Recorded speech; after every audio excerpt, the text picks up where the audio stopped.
Angle. अब वो points शुरू हो गए हैं जो आपको 9th और 10th के क्वेश्चंस करने के लिए बहुत बहुत ज़रूरी हैं, सबके सब याद रखने हैं। ठीक है, तो टेंजेंट हमेशा पॉइंट ऑफ कांटेक्ट पर जो रेडियस है उसके होती है परपेंडिकुलर। ठीक है, याद रहेगा। आगे बढ़ते हैं। अब इसके बाद आया सर्कल थ्योरम्स। अब थ्योरम शुरू हो जाती है। ठीक है, 9th की और 10th की सारी थ्योरम्स जो जो इम्पॉर्टेंट है, जो जो यूजफुल है, उन सबका हम स्टेटमेंट समझेंगे यहाँ पर। सबसे पहले क्या बताया, equal chords equal to implies equal arcs. मतलब बहुत सिंपल लैंग्वेज में लिखा है मैंने कि if two chords are equal their corresponding arcs are equal. अगर दो कॉर्ड्स इक्वल होती हैं तो उनके करस्पॉन्डिंग आर्क्स भी इक्वल होते हैं। ठीक है, if two chords are equal, oh sorry ये स्लाइड चेंज हो गई, एक सेकेंड रुकिएगा। हाँ ये था, अगर दो कॉर्ड्स इक्वल हैं तो उनके करस्पॉन्डिंग आर्क्स भी कैसे हैं बच्चों, इक्वल हैं। ठीक है, उनके करस्पॉन्डिंग आर्क्स भी इक्वल हैं। देखिए कैसे, मुझे लेनी है दो कॉर्ड्स, तो पहले मैंने एक सर्कल लिया, उस सर्कल पर मैं दो कॉर्ड्स ले लेती हूँ। ये एक सर्कल है, ठीक, सर्कल पर दो कॉर्ड लेते हैं जो कि इक्वल हैं। ठीक, अब जैसे एक ये कॉर्ड ली और एक ये कॉर्ड ली, ये दोनों कॉर्ड्स इक्वल हैं। ठीक है, पॉइंट्स ले लिए मैंने, एक ए बी है और एक पी क्यू है, तो इनके करस्पॉन्डिंग जो आर्क्स हैं बच्चों वो भी इक्वल होंगे। इनके करस्पॉन्डिंग आर्क्स मतलब इसका वाला आर्क है ए बी। देखो कॉर्ड और आर्क में अंतर कुछ नहीं है, कॉर्ड है पॉइंट्स के बीच की दूरी और सर्कल है और आर्क है उन्हीं पॉइंट्स की सर्कल पर डिस्टेंस। तो अगर ये दोनों कॉर्ड्स इक्वल हैं तो ये दोनों जो आर्क बने हैं पी क्यू और ए बी ये भी इक्वल होंगे। ठीक है, ये भी इक्वल होंगे। चलो अगला concept, equal chords means equal distance from centre. बहुत इजी, अगर कॉर्ड्स इक्वल हैं तो वो सेंटर से equidistant means equal distance पर होंगी। Equal chords are equidistant from centre. Language अजीब लगती है बट समझेंगे तो बहुत बहुत आसान लगेगा। देखिए कैसे, हमें क्या करना है, हमें दो इक्वल कॉर्ड लेनी है। जैसे मान लो ये सर्कल है, ठीक है, सर्कल पर मैंने दो इक्वल कॉर्ड लेनी, एक ये कॉर्ड ले ली, एक ये कॉर्ड ले ली, एक को नाम दे दिया ए बी, एक को नाम दे दिया पी क्यू। तो अगर ये दोनों कॉर्ड्स इक्वल हैं तो ये दोनों सेंटर से बराबर दूरी पर होंगी। बच्चों जब भी डिस्टेंस की बात कही जाएगी ना तो वो distance always mean perpendicular distance. मतलब अगर ये दोनों कॉर्ड्स इक्वल हैं तो सेंटर से मैंने इधर परपेंडिकुलर डाला, ठीक, और सेंटर से मैंने इधर परपेंडिकुलर डाला, तो ये दोनों परपेंडिकुलर डिस्टेंसेस भी क्या होंगी, आपस में इक्वल होंगी। ठीक है, अगर कॉर्ड्स इक्वल हैं तो वो सेंटर से बराबर दूरी पर होंगी, सेंटर से इक्वल डिस्टेंस पर होंगी। ठीक है, कभी कभी क्वेश्चन ऐसे आ जाता है कि मान लो दो इक्वल कॉर्ड आपको दे दी और एक की डिस्टेंस दे दी, दूसरे की डिस्टेंस पूछी है, तो आपको अगर ये कॉन्सेप्ट पता है तो आप बता दोगे कि दूसरे वाली डिस्टेंस भी वही होगी। ठीक है, अगला क्या है, perpendicular from centre to a chord bisect the chord. ठीक है, अब सेंटर से परपेंडिकुलर डाला गया है कॉर्ड के ऊपर। ठीक, तो ये सर्कल हो गया, ओके, ये हो गया सेंटर, ये हो गई कॉर्ड। सेंटर से कॉर्ड पर परपेंडिकुलर डाला, ये परपेंडिकुलर डाला, ठीक, तो ये कॉर्ड को बाइसेक्ट करता है। कॉर्ड को बाइसेक्ट करता है मींस ये डिस्टेंस और ये डिस्टेंस AP और PB दोनों बराबर होंगी। ठीक है, अगर OP परपेंडिकुलर है किसी कॉर्ड AB के तो ये जो OP है ये AB के परपेंडिकुलर है, तो AP और PB ये दोनों डिस्टेंसेस क्या होंगी, बराबर होंगी। सेंटर से डाला गया परपेंडिकुलर कॉर्ड को बाइसेक्ट करता है, मतलब दो इक्वल पार्ट्स में डिवाइड करता है। ठीक है, next concept, chords equidistant from centre are equal. भाई जो कॉर्ड्स इक्वल थी वो सेंटर से इक्वल डिस्टेंस पे थी, ये उसका जस्ट उल्टा है, जस्ट उसका कन्वर्स है। मतलब अगर कॉर्ड सेंटर से बराबर दूरी पर हैं तो वो इक्वल होंगी। जैसे मान लो एक कॉर्ड ये है, एक कॉर्ड ये है, ठीक है। हमसे बोला नाम दे दो ए बी और सी डी। हमसे बोला कि ये कॉर्ड सेंटर से जितनी दूर है, ठीक है, उतनी ही दूर ये वाली कॉर्ड भी है, उतनी ही दूर ये वाली कॉर्ड भी है। मतलब ये डिस्टेंस और ये डिस्टेंस बराबर है। अगर ये दोनों डिस्टेंस बराबर है तो हम तुरंत बोल देंगे कि भाई ये दोनों कॉर्ड्स भी आपस में बराबर होंगी। तो ये कन्वर्स दोनों तरफ से ट्रू है, ठीक है। आई होप कि ये सारे के सारे जो कॉन्सेप्ट्स हैं ये मीन्स ओवर क्राउडेड नहीं हो रहे होंगे, क्योंकि आपको सबकी ज़रूरत इकट्ठा पड़ती है। जब भी आप कोई क्वेश्चन सॉल्व करते हो तो सारे आपको याद होने चाहिए, और ये आपके क्विक रिवीजन के लिए बहुत यूजफुल है, राइट।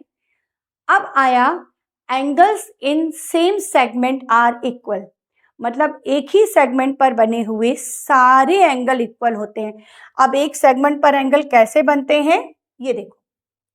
जैसे मैंने एक सर्कल ले लिया, ठीक है, एक मैंने कॉर्ड ले ली, ठीक है। अब एक ही सेगमेंट के एंगल, जैसे ये वाला सेगमेंट अगर मैं ले रही हूँ अभी, तो इस सेगमेंट पर मैंने एक पॉइंट पी लिया, पी पर एंगल बनाया, इस ए बी से पी पर एंगल बनाया। अब इसी ए बी से मैंने क्यू पर एंगल बनाया, देखो ए बी से क्यू पर एंगल बनाया, इसी ए बी से मैंने आर पर एंगल बनाया। कितने भी एंगल बना सकते हैं, बट ये सारे के सारे एंगल्स एक ही सेगमेंट पे बन रहे हैं, दो ही पॉइंट से बन रहे हैं, सेम कॉर्ड से बन रहे हैं, या हम कहें कि सेम आर्क से बन रहे हैं। तो ये सारे एंगल्स आपस में बराबर होते हैं, इन्हें हम बोलते हैं एंगल्स इन सेम सेगमेंट, ठीक है। सेम सेगमेंट के सारे एंगल्स इक्वल होते हैं। क्वेश्चंस कैसे आते हैं, मान लो क्वेश्चन में बोला कि भाई ये एंगल 60 डिग्री है, और बच्चे से कहा कि ये एंगल बताओ, तो बच्चे को कॉन्सेप्ट पता बता देगा 60 डिग्री है। ऐसे क्वेश्चंस बहुत पूछे जाते हैं, ठीक है। चलो आगे बढ़ते हैं। अब क्या है, एंगल्स, नेक्स्ट है angle subtended bye an arc at centre is twice the angle subtended at any point on circle. मतलब पहली बार अगर ये थ्योरम का स्टेटमेंट पढ़ लो ना, तो पता नहीं वो क्या ही लगता है कि क्या आफत है, बट कोई आफत नहीं है। देखो मैं समझाती हूँ, और बहुत सबसे ज्यादा यूज होने वाला कॉन्सेप्ट ये है, ठीक है। क्या है ये, एक सर्कल है, ठीक है। सर्कल पर कोई भी आप आर्क ले लो या कोई भी कॉर्ड ले लो, मतलब दो पॉइंट्स ले लो, ए और बी दो पॉइंट्स ले लिए, ये सेंटर है। अब इन दोनों पॉइंट्स ने क्या किया, सेंटर पर एंगल बनाया, ठीक है बच्चों। इन दोनों पॉइंट्स ने सेंटर पर एंगल बनाया। मान लो ये एंगल, अभी हमें नहीं पता है, कोई भी एंगल बनाया, ठीक है। और इन्हीं दोनों पॉइंट्स ने सर्कल के रिमेनिंग पार्ट, मतलब सर्कल के बाउंड्री पर एक पॉइंट मैंने पी ले लिया, उस पर एंगल बनाया, ठीक है। ए बी ने बनाया सेंटर पर एंगल, और ए बी ने ही बनाया पी पर एंगल। तो ये जो सेंटर वाला एंगल है ना, ये एंगल, ये इस एंगल का डबल होता है, बस इतनी सी बात है, ठीक है। मतलब ये एंगल अगर अल्फा है तो ये वाला क्या हो जाएगा, 2 अल्फा, ठीक है। मान लो इस एंगल को नाम मैंने थीटा दिया, तो ये एंगल कितना हो जाएगा, 2 अल्फा, या ये x है तो ये 2x, ये 30 है तो ये 60, ये 60 है तो ये 120। तो अगर इन दोनों में से कोई भी एक एंगल आपको पता है तो आप झट से दूसरा एंगल बता दोगे। इजी था ना, ठीक है। बहुत इंपॉर्टेंट कॉन्सेप्ट है ये, सबसे ज्यादा यूज होने वाला, ठीक है। अब इसके बाद angles in a semi circle is 90 degree. Semi circle क्या होता है, सेमी, मैथ्स में सेमी का मतलब जानते हैं क्या होता है, सेंटीमीटर नहीं भाई, यहां पर सेमी का मतलब है आधा, ठीक है। सेमी सर्कल मतलब आधा सर्कल। तो एक आधा सर्कल बना लेते हैं, चलो ये मैंने एक आधा सर्कल बना लिया, कुछ ऐसे ही दिखेगा ना, ठीक है। तो इस पर जो एंगल बनेगा वो क्या बोला है इन्होंने, 90 डिग्री। ये सेंटर है, तो इस पर एंगल कैसे बनेगा पता है, इसका कोई पॉइंट लो और उसको ए और बी से मिला दो, एंगल बन गया 90 डिग्री। ठीक है, मान लो पॉइंट मैंने यहाँ लिया, इसको भी ए और बी से मिला दिया, ये एंगल भी बना कितना 90 डिग्री। ठीक है, तो इसको बोलते हैं सेमी सर्कल का एंगल। तो सेमी सर्कल का एंगल हमेशा कितना होता है 90 डिग्री। तो जब भी किसी भी क्वेश्चन में डायमीटर से बना हुआ एंगल दिख रहा हो ना, तो हमेशा ये अप्लाई करना। ठीक है, चलो आगे बढ़ लेते हैं। सेमी सर्कल का एंगल 90 डिग्री हो गया। अब आया टेंजेंट रेडियस थ्योरम। अच्छा, ये वही है जो था ना कि जो टेंजेंट है वो रेडियस के परपेंडिकुलर होती है। एक बार फिर से क्विकली बता देती हूँ कि कोई मैंने सर्कल लिया, ठीक है, सर्कल का ये सेंटर है यहाँ कहीं, ये इसकी टेंजेंट है और ये है रेडियस। तो टेंजेंट रेडियस के क्या होती है परपेंडिकुलर। ठीक है, ये सिचुएशन। ओके, स्क्रीनशॉट लेते चलिए बराबर।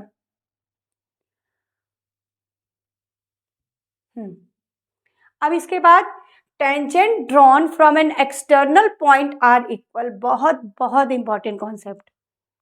किसी भी एक्सटर्नल पॉइंट से हमने क्या बनाई है टेंजेंट बनाई है। तो ये मेरे पास एक सर्कल है, ठीक है, ये हमारे पास एक एक्सटर्नल पॉइंट है। एक्सटर्नल पॉइंट मैंने ए ले लिया, जो मन चाहे ले लो, कोई फर्क नहीं पड़ता।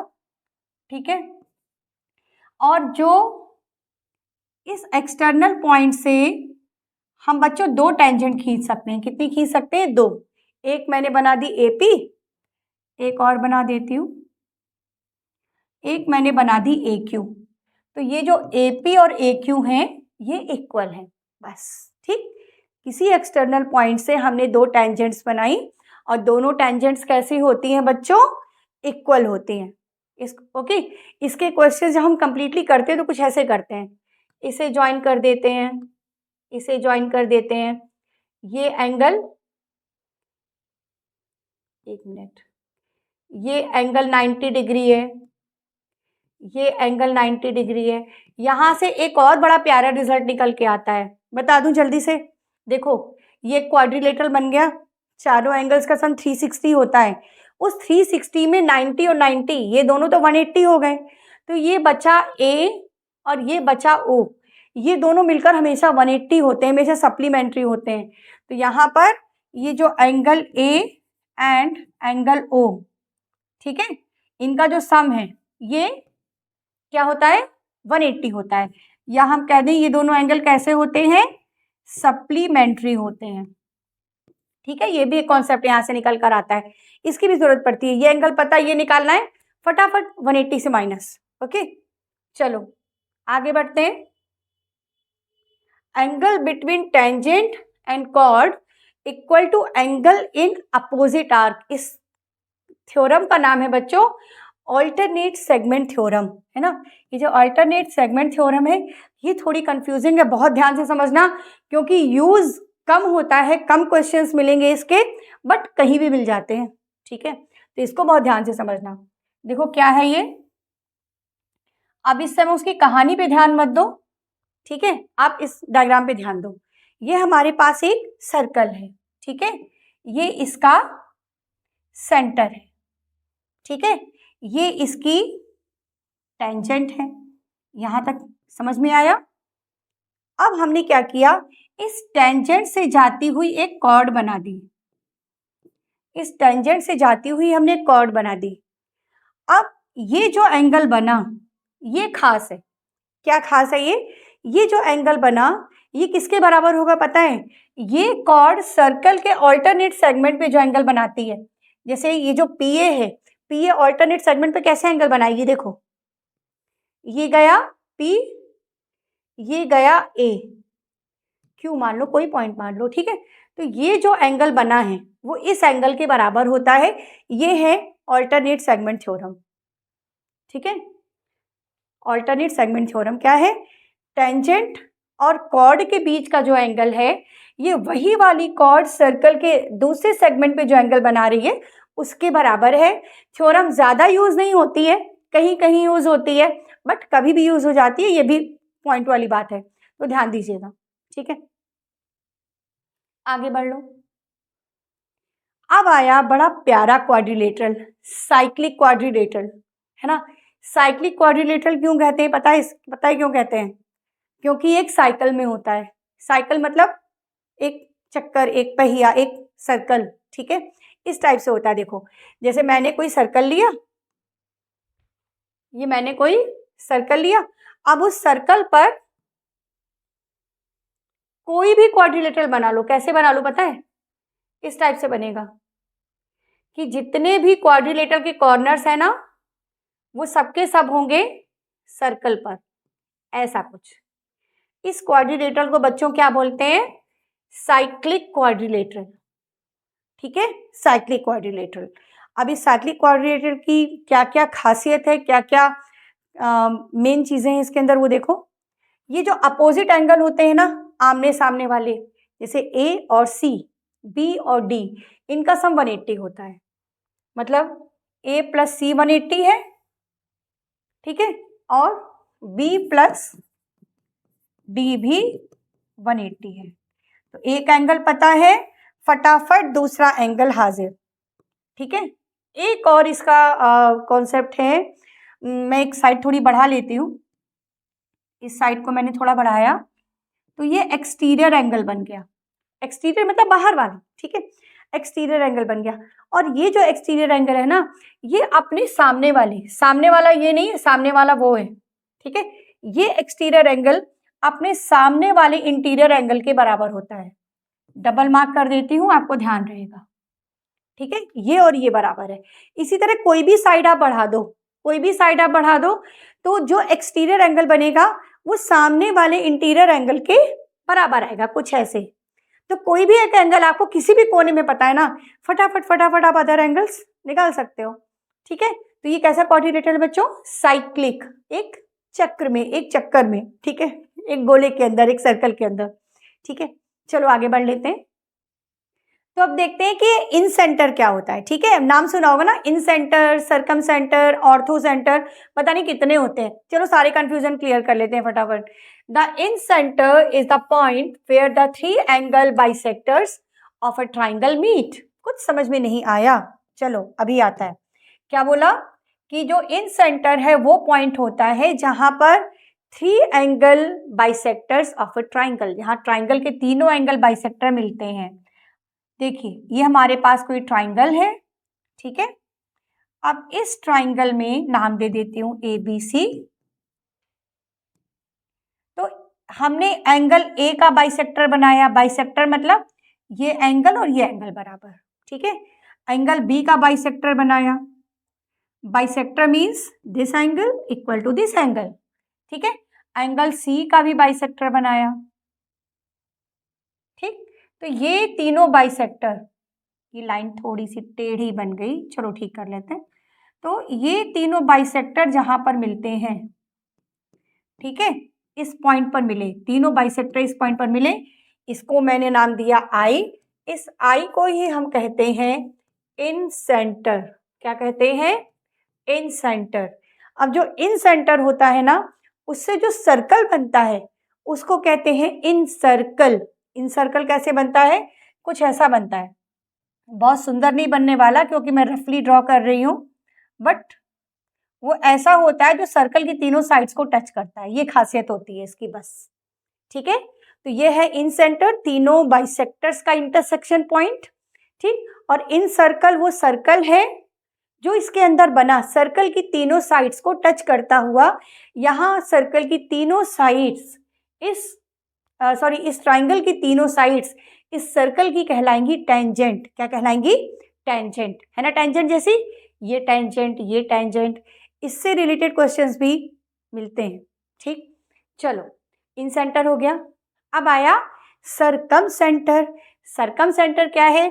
अ circumcentre is the point where the perpendicular bisectors of the sides of a triangle meet।